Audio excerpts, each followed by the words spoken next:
One day you're happily married to the man of your dreams, and the next you're being murdered by the man of your dreams.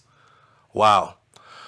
This story right here is a story that we followed from the beginning until now, and a lot of our followers are asking about what's the latest update.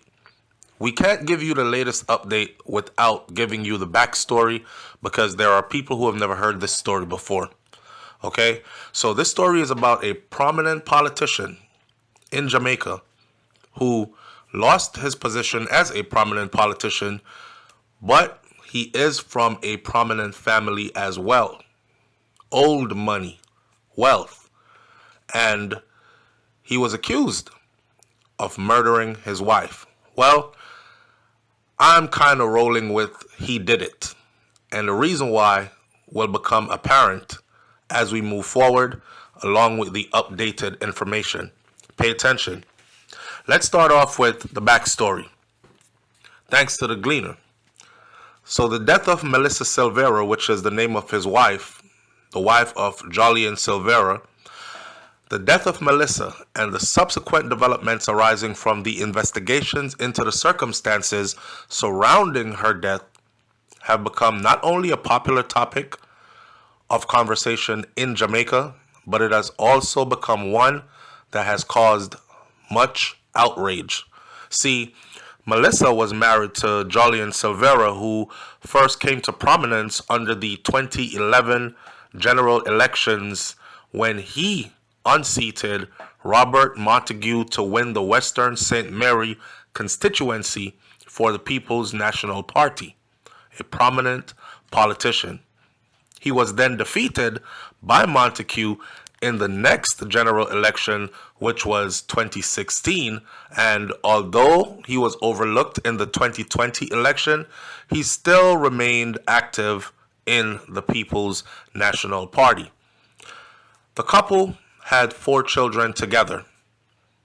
They first had twins, Adam and Aiden, followed by Justin, who unfortunately at the age of 2 drowned in the swimming pool at their Stony Hill residence in St. Andrew. 2 years later, they had Axel, their 4th child. May I tell you that now that he is under heavy scrutiny and almost everybody is convinced that he took his wife's life, a lot of people are now also convinced that the son that drowned maybe did not just drown. Read in between the lines. Tragedy struck the Silvera family again on November 10th of 2023 when it was reported that the wife, Melissa, had died in her sleep of natural causes. Just 1 month before what would have been their 8th wedding anniversary. Died in her sleep of natural causes. A young, vibrant, healthy, physically fit, vivacious woman just died in her sleep. Red flags were everywhere. Everybody was suspicious. Now, an autopsy was performed 3 weeks after her death, which brought out shocking new revelations. The shocking new revelation was that 3 bullet fragments were found inside her body, prompting the police to then launch a murder investigation during which Mr. Silvera's licensed firearm was taken into custody for ballistic testing. Now, at this time, as I was following the video when the situation when it first happened, I said, there is no way possible that his personal legal firearm issued to him by the FLA would be used to kill his wife, and he is still holding on to that gun. Boy, was I wrong. I was wrong. Now, that alone threw everybody for a loop. According to Fitz Bailey, the Deputy Commissioner of Police, DCP, After the post-mortem, it was discovered that she was shot at least 3 times. During the investigation, it was also discovered that following Melissa's death, renovations were made to the home of the couple, which included retiling an entire room, a new paint job, and new furnitures. Now, you got to ask yourself, right? Your wife just got killed inside of your house. Why would you be retiling an entire room? In order to retile a room, you have to break up the tile that's already cemented to the floor, clear out an entire room with that hard labor, retile that room with new tile, paint the entire walls was one of the things that was done, and also replace all the furnitures that were in that room. Once this information was revealed, my second guess was also now, she was murdered in that room. There was blood everywhere. She probably was fighting for her life. Blood splattered everywhere, too much to clean up. So the best thing to do was to retile the entire room, repaint the entire room, and replace all the furnitures. Why else? A grieving husband does not have time for all that. The first thing you would be thinking about was how to get some justice for your wife if you were not involved. Red flags again, all over the place. Unsurprisingly, these developments aroused suspicions, of course, with attention being focused on the direction of the new widower, Jolyan Silvera. According to an overseas publication, a family member reportedly told them she was healthy and we were out with her just a few days before. We were out celebrating, enjoying ourselves, eating and drinking. This was a total shocker to us. And from the get-go, our initial thought was something is not right. Adding, we just want to know what happened to Melissa. Even her family members were like, there's no way she just laid down and went to sleep and never woke up. Now, we're not saying that these things do not happen in life, because they do. That's why you must thank God for every day that you're given, because you're not in control. Like my grandfather said, I will see you tomorrow if God spare my life. Because you could lay down and just go to sleep and not wake up. It is that simple. But in her case, that is not what happened. Not with all the things that were surrounding. May I add that I find it very suspicious, even up until today, which is March 1st of 2025, that very little, if no attempt at all efforts are being placed on the people who might have helped Mr. Jolyan Silvera to cover up this whole mess. He did not clean that place by himself, retile that place by himself, paint that whole room by himself, move out the old furniture and move in new furniture by himself. He had a lot of help doing all of it. And might I add, help from male and female. Who are the people who helped him? Did they help him to kill his wife as well? Or did they just help with the disposal of her as far as removing evidence so he could look like she was just asleep? If you're shot 3 times, you're going to bleed pretty heavily. There won't be just internal bleeding. And then you're bleeding. How did they get her to where she was so clean that whoever pronounced her dead, which must have been a doctor, because police officers and regular civilians, we can look at somebody and we can say, oh, he's dead, you know. Oh, she dead for real. But you and me saying he's dead or she's dead is not recorded as that individual is dead. It is not until a coroner or a individual who is qualified, a doctor, says the individual is dead and then they list time of death, that individual is recorded as dead. So who was that individual that recorded her as dead and gave natural causes as the cause of death? There is so much cover up going on in this story that it's not even funny. Now, we'll get to the updated story, but continue with what's brewing so far. So following the announcement of the autopsy findings, Silvera's attorney, one of the most, if not the most prominent attorney in Jamaica when it comes to these types of cases, Peter Champagny, released a statement advising the public not to jump to conclusion about his client, and stating that he had been working with the police and he is not considered to be a suspect. Now, at this point, I was laughing. I said not considered to be a suspect.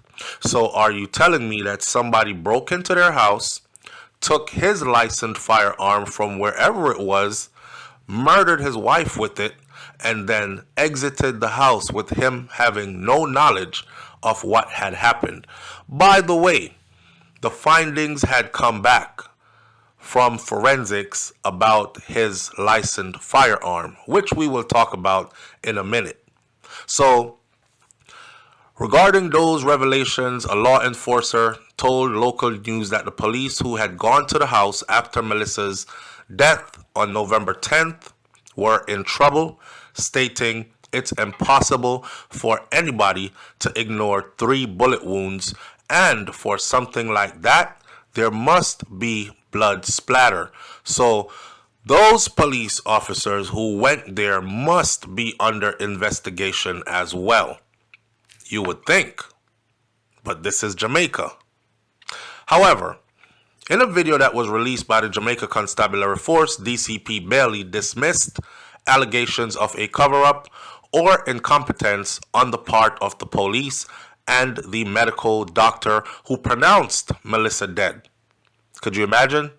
They swept that right under the rug.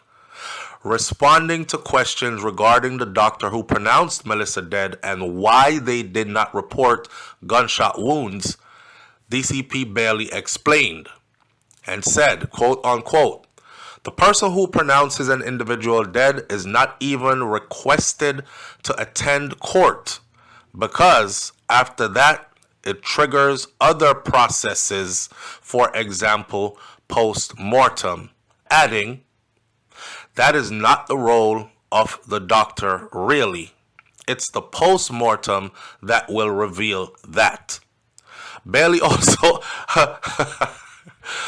so there's no accountability for this doctor who pronounced her dead of natural causes, because a post-mortem is what it's supposed to say the causes are. Now, in hindsight and in reality, that is true. A post-mortem is what is supposed to say how what caused the death of an individual. For instance, if a body is found in a car that is completely burnt out, you can look at the car and the charred, burnt body, and you can say that person died from being burnt up in the car. But a post-mortem could probably tell you that this person was shot in the head, died, and then was placed in a burning car. Therefore, that person died from a gunshot wound to the head and not from what you see before you, the burning car. Understood? All right. Now, with DCP Bailey saying all this confusing stuff, the person who pronounces an individual dead is not even requested to attend court, because after that, it triggers other processes, for example, post-mortem, adding that that is not the role of the doctor, really. It's the post-mortem that will reveal that. Bailey also addressed the actions of the police officers who had visited the crime scene, stating that if the same police officer who went on the scene requested a post-mortem to be done, then in my own understanding and assessment of that, there is no inkling or inclination that there is a cover-up, because the postmortem really is to reveal the cause of death. I'll say this. At this point, DCP Bailey himself looked like he was covering something up, because all that I just said to you added up to nothing, and in no way explained how trained police officers and medical doctors missed 3 gunshot wounds. Now, mind you, it was later discovered that there was extensive cleaning done. New furniture is put in, floor done over. When they saw her laying there, she was clean. There was no blood. There was no blood splatter. There was no sign. She was dressed in her nightgown, asleep in her bed. Somebody had cleaned her up. Somebody had washed away all the blood stains. Somebody had undressed her and redressed her. Ooh, that's creepy. He did not do it by himself. So Silvera wept openly, hugging and consoling his children at his wife's funeral on Friday, January 12th at the St. Andrew Parish Church in Halfway Tree, the same church where they exchanged their marital vows. And boy, did he cry. He cried so hard, a lot of people were like, yep, that's a guilty man crying right there. He hugged that little boy so tight, it was as if I'm going to get caught and I'm probably never going to see you again, because they're going to friggin' bury me under the jail. How should you say it? My privilege has ran out. His remembrance was read by his mother, not by him, Cynthia Silvera, as if he was too distraught to read at his wife's funeral. In it, he described Melissa as the heartbeat of their family, a force of nature, and a nation builder, stating that her relentless pursuit of progress, sometimes misconstrued as overbearing, was in reality a manifestation of her profound love, especially for her country and for her family. Wow. However, 6 days later, on the afternoon of Thursday, January 18th, investigators accosted Mr. Silvera as he was reportedly preparing for a party, and they took him into custody, driving him to the office of the Jamaica Constabulary Forces Major Investigation Division. The following day, he was charged with his wife's murder after a third round of questioning and following a ruling from the Office of the Director of Public Prosecution, or the DPP. It was also reported that the police sergeant who attended the scene first, allegedly by himself, after driving his personal car to the location, has been transferred from the Stony Hill police station. Now, why would you, as a police officer who is going to the scene of an incident where an individual is pronounced dead or is thought to be dead, why would you drive your personal vehicle and go by yourself? So, of course, people like me and others were saying the first police officer that showed up was a friend of Mr. Jolyan Silvera, who went there to help his friend, the prominent politician who once was a prominent politician, to cover up. Right? Right. According to the DCP Bailey, the officials are satisfied that there is sufficient evidence to mount a viable prosecution. In other words, they can go ahead and prosecute him from here on forth. Bailey later disclosed that he believes that more charges are to be laid against Silvera as the probe into the murder of his wife continued. Also, a media house reported that ballistic tests that were connected to Mr. Silvera's licensed firearm connected his gun to the crime of his wife. In other words, those bullet fragments came out of the barrel of his legal firearm. It was also reported that the firearm had been tampered with heavily in order to make it so that it could not be detected if those bullets came through that chamber. I don't know if y'all know it, but every gun out there has what is like a fingerprint. Just like how every person's fingerprint is unique to them, every gun's barrel inside is unique to itself. That's the reason why forensic experts can tell which gun committed what crime. But if you have somebody who will tweak the gun for you, then you might be able to get away with it. His gun was given to him in perfect condition by the FLA. When he handed over for them to inspect it, I guess he was super confident that the person who tweaked his gun for him did a good job. They would not be able to match his gun to the murder of his wife, but they actually did a poor job because they did match his gun to the murder of his wife. Like any other defendant, Silvera, presumed innocent until proven guilty. The prosecution in this case will be required to prove beyond a reasonable doubt that he ended his wife Melissa's life. However, in the court of public opinion, Jolyan Silvera has been tried and convicted, with many not only convinced of his guilt, but also enraged at his perceived cruelty and his audacity. Also, there are the burning unanswered questions. How could you be unaware that your wife was shot multiple times, like laying in bed right next to you? Why the renovation of the house after her death? Retiling the floors, changing all the furniture in that room, painting the walls of the room.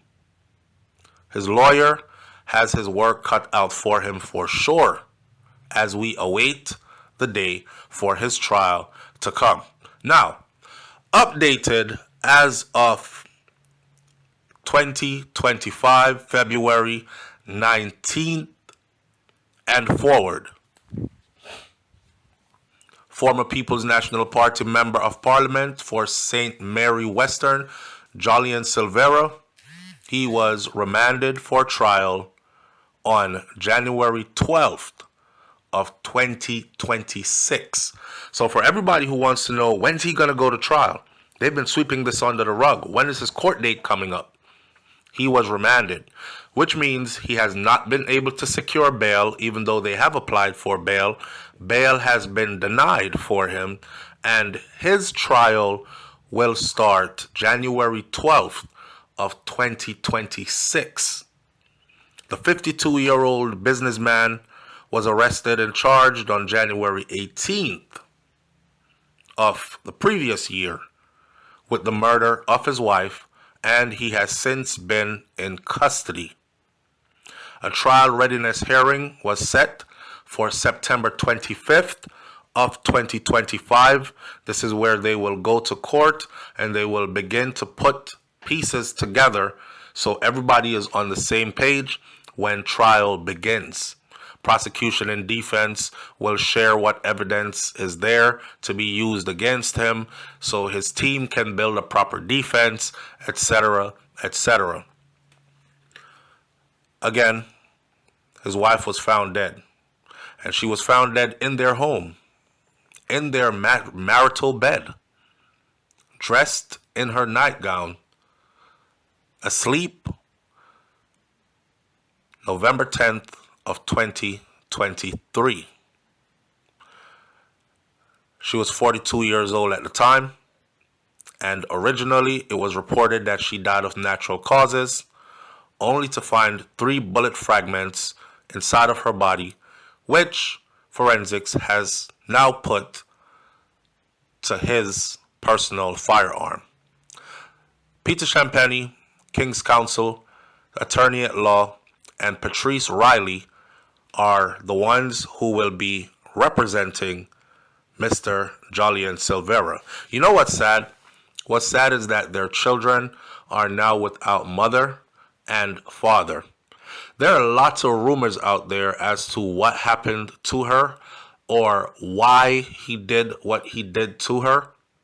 Was this a jealous rage? Did she find out something about him that he did not want everybody else to know? Or did he find her cheating?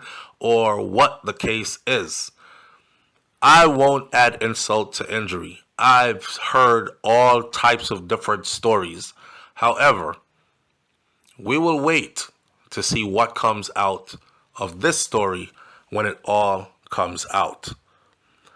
Leave your comments in the comment section below as we look forward to this trial starting January 12th of 2026. And for those of you who might be wondering, why all the way till January of 2026 when it happened in 2023? Well, as you can imagine, there's a huge backlog in the judicial system in Jamaica, and it requires each case to wait its turn until all the others are tried that are already on the books and scheduled before that one takes trial. That's the simple answer. Leave your comments in the comment section below. I'll catch you on the next one. It's SouFLoTV. Walk good. And remember, if anything else this has taught me and should teach you is your enemy is sometimes way closer than you think. I'm out. Peace.